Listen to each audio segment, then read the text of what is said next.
ನಮಸ್ಕಾರ ವೀಕ್ಷಕರೇ. ಇದು ಸ್ಪ್ರಿಂಗ್ ಸ್ಟೆಡ್ ವಿಲೇಜ್ ಅಂತ ಅಂದ್ಬಿಟ್ಟು ಮನೆಗಳನ್ನ ಕಟ್ತಾ ಇದ್ದಾರೆ. ತುಂಬಾ ಮನೆಗಳು ಕಟ್ತಾ ಇದ್ದಾರೆ. ಈಗ 2-3 ವರ್ಷದಿಂದ ಶುರು ಮಾಡಿದ್ದಾರೆ. ಕೆಲವೆಲ್ಲ ಬಾಡಿಗೆ ಕೊಟ್ಟಿದ್ದಾರೆ, ಕೆಲವರು ಸ್ವಂತಕ್ಕೂ ತಗೋತಾ ಇದ್ದಾರೆ. ಇಲ್ಲಿ ಮನೆ ಕಟ್ಟೋ ವಿಧಾನ ಹೇಗೆ ಅಂತ ಅಂದ್ಬಿಟ್ಟು ನನಗೆ ಕುತೂಹಲ ಇತ್ತು. ಸರಿ, ಅದಕ್ಕೆ ನಾನು ಇಲ್ಲಿ ಹೋದಾಗ ಇದೊಂದು ವಿಡಿಯೋ ಮಾಡ್ಕೊಂಡೆ. ಇಲ್ಲಿ ಜಾಸ್ತಿ 3 ಮನೆ, ಒಂದ್ ಮಧ್ಯದ ಮನೆ, ಆ ಕಡೆ ಒಂದು ಈ ಕಡೆ ಒಂದು, ಆ ತರನೇ ಕಟ್ತಾರೆ ನೋಡಿ. ಈ ತರ ಆ ಕಡೆ ಒಂದು ಈ ಕಡೆ ಒಂದು, ಮಧ್ಯದಲ್ಲೊಂದು ಜಾಯಿಂಟ್ ಕಟ್ಟಿರ್ತಾರೆ. ಒಂದು ಗೋಡೆ ಮಧ್ಯೆ ಅಷ್ಟೇ 3 ಮನೆಗಳು. ಕೆಲವೊಂದು ಅಪಾರ್ಟ್ಮೆಂಟ್ಗಳಿದೆ, ಜಾಸ್ತಿ ಅಪಾರ್ಟ್ಮೆಂಟ್ಗಳು ಕಟ್ಟಿಲ್ಲ ಇಲ್ಲಿ. ಈ ತರ 3 ಮನೆಗಳೇ.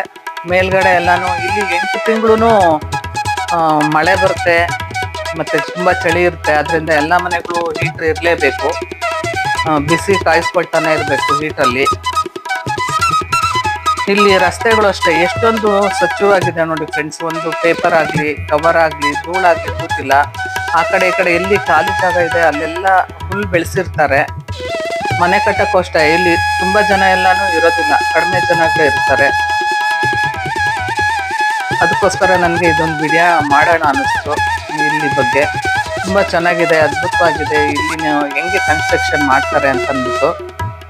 ಆ ಮೇಲ್ಗಡೆ ಅದು ಹೆಂಚನೆ ಹಾಕಿರ್ತಾರೆ, ಫುಲ್ಲು ಮರ ಬಳಸ್ತಾರೆ. ಇಲ್ಲಿ ಬೀಮ್ ಆಗ್ಲಿ, ಪಿಲ್ಲರ್ ಆಗ್ಲಿ ಮರಗಳಲ್ಲೇ ಇರುತ್ತೆ. ವುಡ್ ಜಾಸ್ತಿ ಯೂಸ್ ಮಾಡ್ತಾರೆ, ಯಾಕಂದ್ರೆ ಚಳಿ ಇರೋದ್ರಿಂದ ಕಬ್ಬಣ ತುಂಬಾ ಬಿಸಿ ಆಗಲ್ಲ, ಚಳಿ ಆಗುತ್ತೆ ಅಂತ.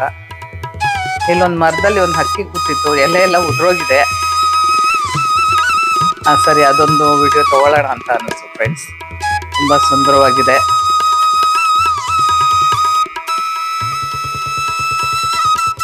ವಿಡಿಯೋ ವೀಕ್ಷಣೆ ಮಾಡಿದ್ದಕ್ಕಾಗಿ ಧನ್ಯವಾದಗಳು friends. Thank you so much.